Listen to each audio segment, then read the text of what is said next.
So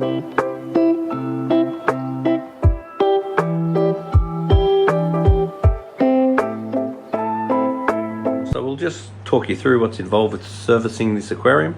There was a lot of ornaments and fake plants in this aquarium which have come out for the service. We're also going to introduce some new fish. So what we've done is going to slowly introduce water from the aquarium into the bucket so the fish can acclimatise to the bucket. And away we go. Fish are looking nice and healthy. Some beautiful little fellas in here. This is a little Julidachromis regani. And there's some silver sharks, tri-spot barbs, a spotted silver dollar, and there's a striped silver dollar in here somewhere. I think he's my favourite. He is a beautiful little fish.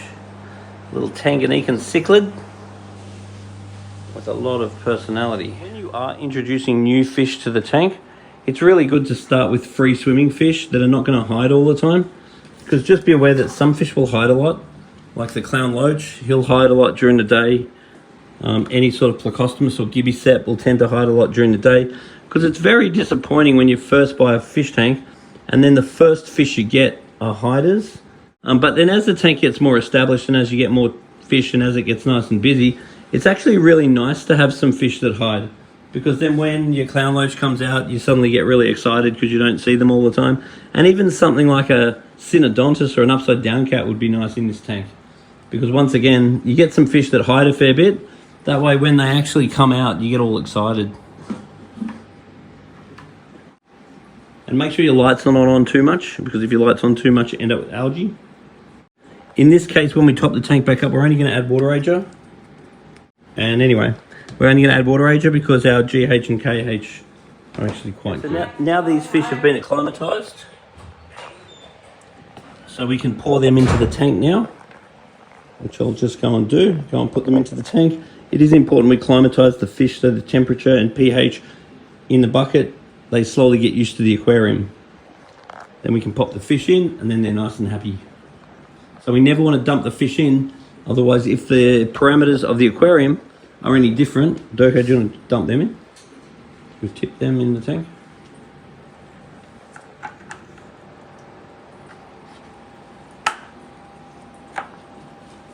Nice and gently. Yep.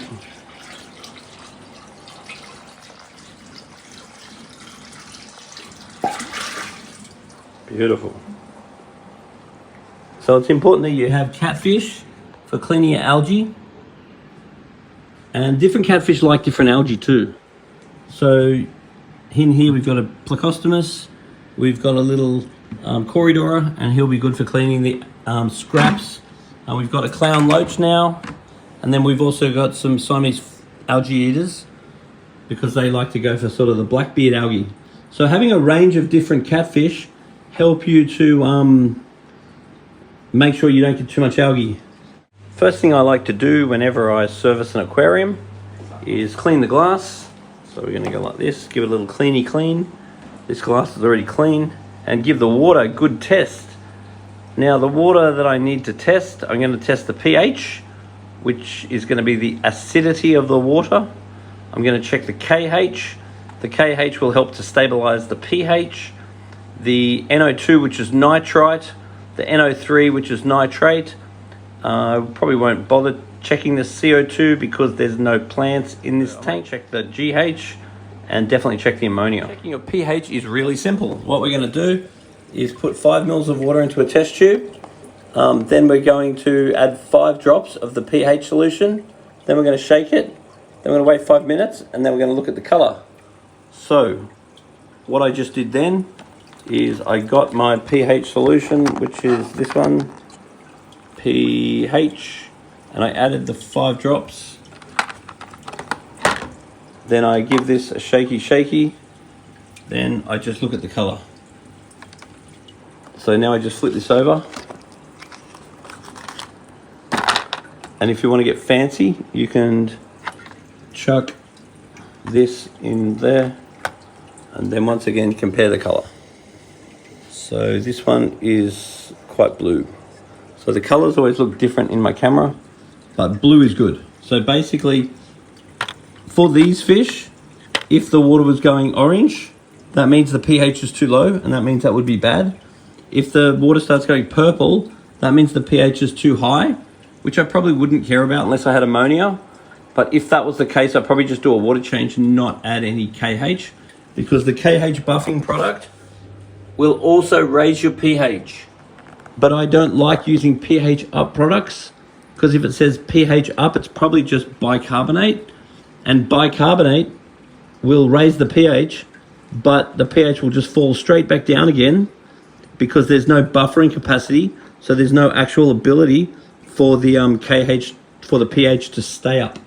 So for a tank like this, I will tend to use KH to raise my pH, and in this case, the pH is like a bluey color, bluey green, so that is a good thing.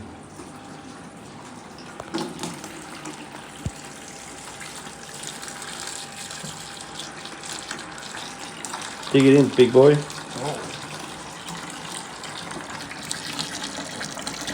That bit's clean now. The thing I'm checking is the KH. Now KH is carbonate hardness, and the KH is a titration test. A titration test is where you count the drops, whereas the other ones were colorimetric tests, which means you're comparing the color. So the way we do this is we get 5 mils of water in the test tube, then we just give this a shake and put in 1 drop, then we shake it, and it was blue. If it goes yellow straight away, that means that your KH is 0, and that's bad. If your KH is 0, that will affect your good bacteria, will cause you all sorts of problems. As long as your KH is not 0, normally it's not the end of the world. But in this case, I put in 1 drop of KH. See, it says KH with the little question mark. That means I don't know how many to add. See the question mark? So 1, then shake, then 2, then shake, until it goes boop. Like goes from blue to yellow.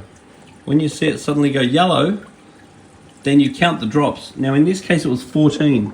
Now 14 is relatively high for a cichlid tank, but it's still quite good. So I'm not going to worry about it. But what I would normally do is when I do a water change, I will add KH, which is this, to stop the level from falling. But in this case, when I do my water change, I'm not going to add KH, because at the moment it's just a tad on the high side. So all different types of fish like different KHs depending where in the world they're from. And this tank here, I would normally keep anywhere between say 6 and 12. But at the moment it's 14, which is slightly high, but I'm not at all worried about that. So the KH is going to be good for your good bacteria, and the KH is going to help to stabilize your pH. So every time that I do a water change, I like to check my KH, and if my KH is below 6, I would add some extra KH. If my KH is above 12, I would definitely not add any. And that will not be the same for different fish. That's why it's really important that you know what fish you keep.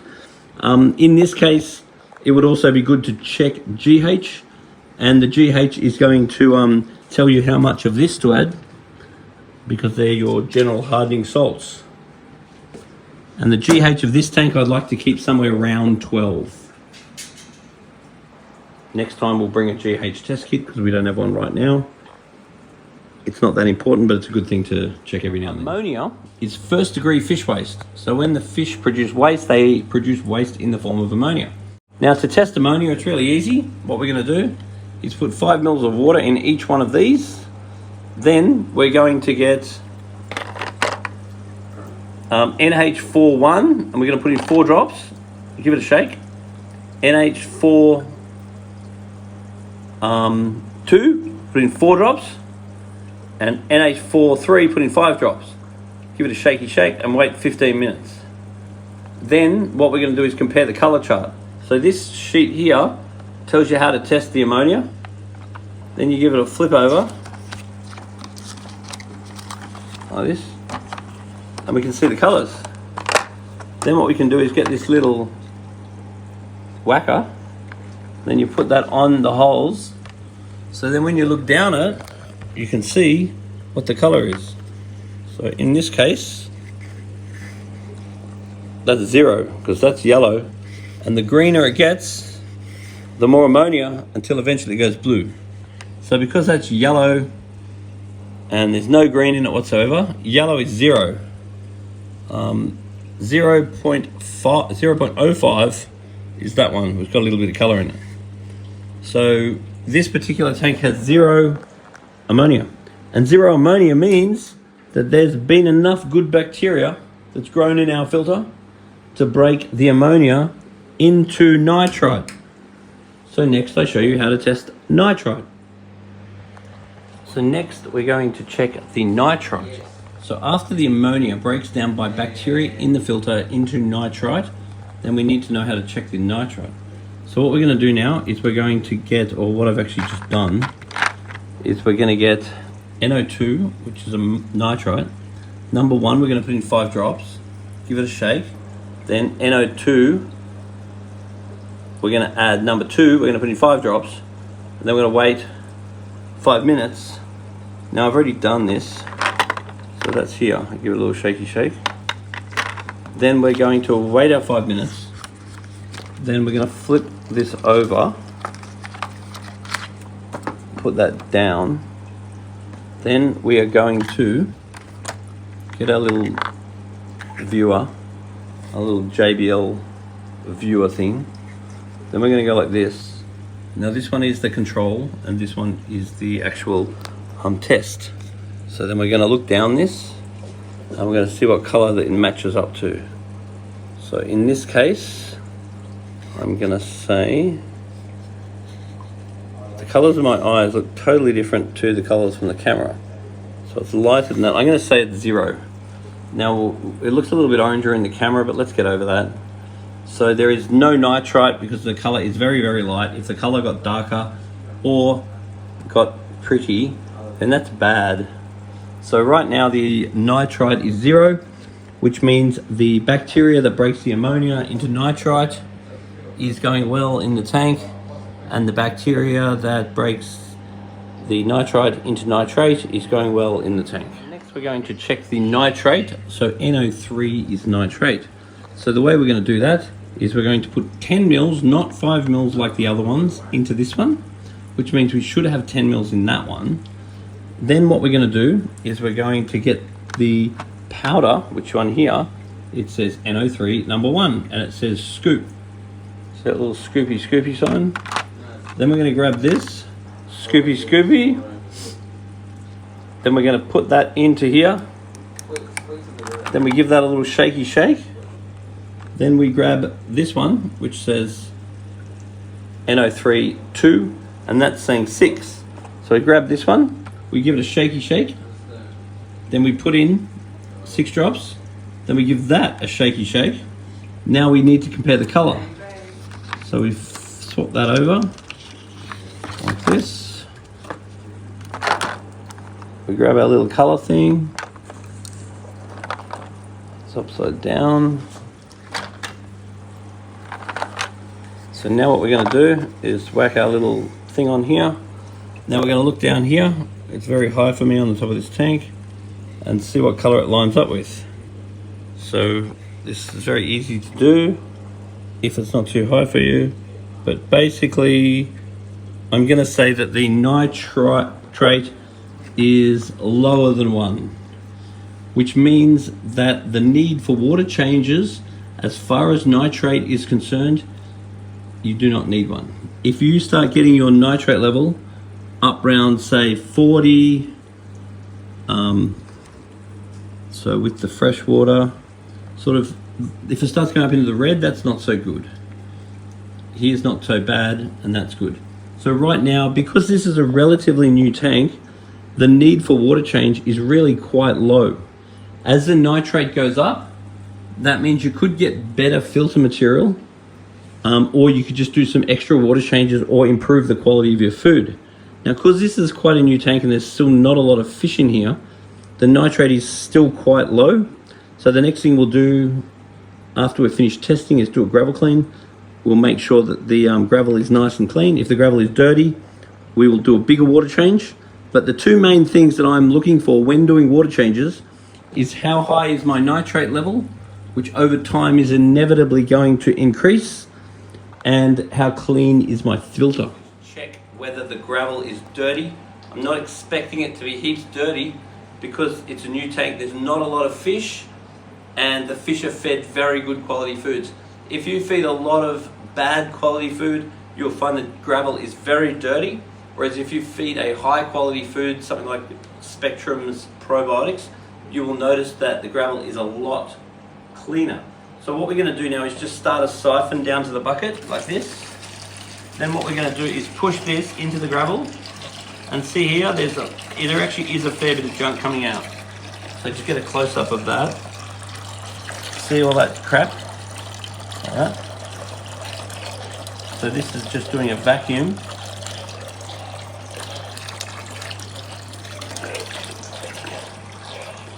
Like this.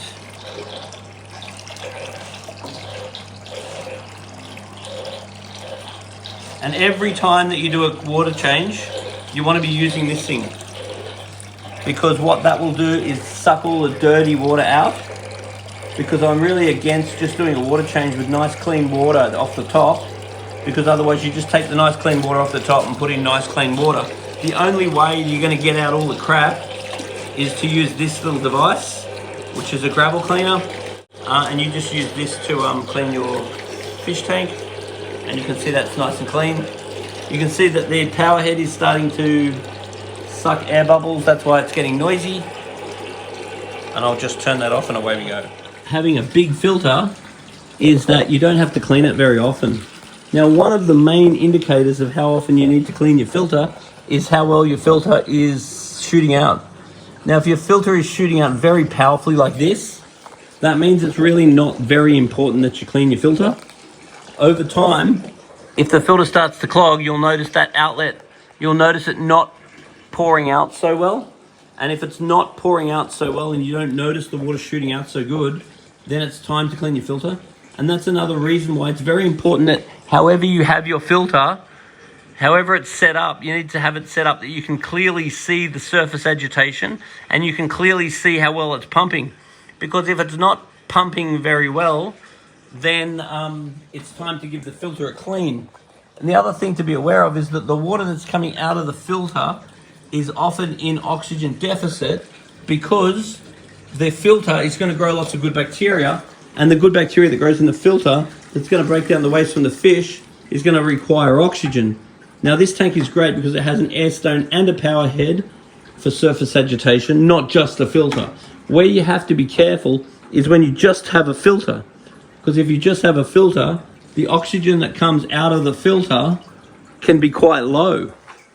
And that can affect your pH, and that can affect what's called the redox potential of the water. Now, the redox potential of the water is how well can the bacteria in the filter work. So if you have high redox, because you've got nice high oxygen levels, then your redox potential works very well, which means your bacteria grows very fast, which means your bacteria is very efficient. If you don't have good surface agitation on the top, then your dissolved oxygen level will go down and your redox potential will go down, and then your bacteria works very slowly. And if the bacteria is working very slowly, breaking the ammonia into nitrite and the nitrite into nitrate, that means you have to grow more bacteria.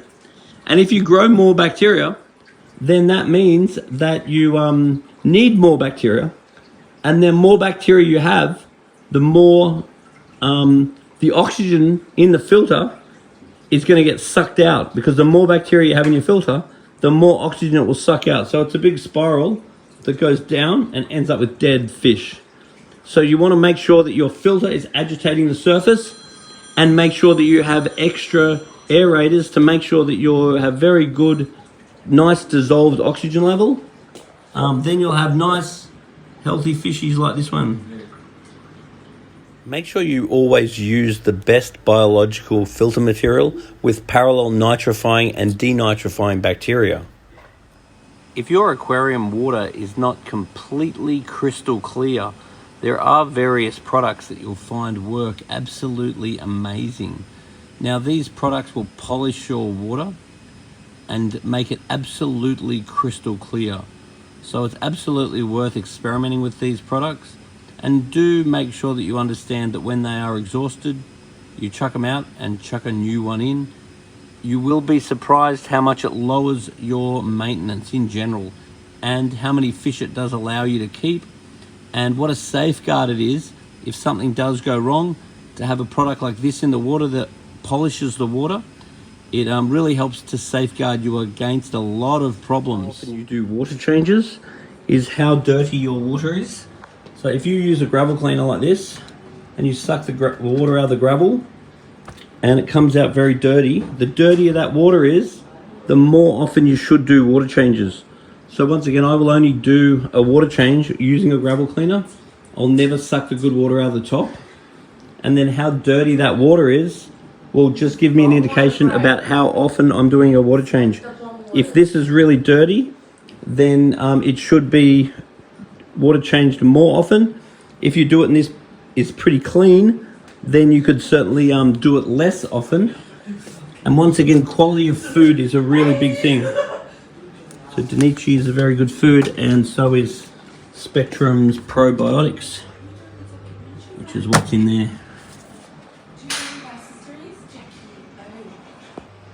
Now this water out of your fish tank, assuming it's freshwater tank, is quite good for your garden because it's full of fish nutrients that your garden loves. But if you have a saltwater tank or high salty water tank, maybe it's not so good for the garden. Standard freshwater tank, particularly plant tank, this is very good for the garden. Now when you're doing a gravel clean like this to do your water change, it's really important every now and then to get underneath your rocks. So it's good to do a little bit of a spring clean, which is move your rocks out of the side, go and clean underneath the rocks, then put all your rocks back again, and then next time maybe do that side. But it's good to systematically clean the back of the aquarium. And it's good to, when your ornaments start to look a bit Bob's your uncle, then it's good to take this out, put it in the sun, and the sun will dry up all of the algae on it. Then hit it with a hose, flip it over, hit it, let it dry up in the sun again. Now, if you're going to add water to your aquarium, there's no problem with the freshwater aquarium like this, adding it with the hose. But what you got to be aware of is every sort of 5 centimeters as you go up, you need to redose a full dose of water ager. Otherwise, you can end up with chlorine in the water. Now, if you're only doing a small top up because of evaporation, you shouldn't need any of the KH or GH, usually definitely not KH, sometimes GH, according to the test. Then what we're going to do is let the water go up a bit and then put in a nice generous squirt of this. And that's going to get rid of any chlorine in the water. As it goes up another 5 centimeters, we put in another squirt. Now you don't want to do that if you're going to do like a half water change, because a half water change, you're going to risk putting in too much chlorine or chloramone. And if there's a lot of chlorine and chloramone in your tap water when you do the change, it could kill your fish. Then you might do it again the next week and have absolutely no problem, because it's very common that there's different levels of chlorine and chloramone in the tap at different times, depending on what's going on with the water.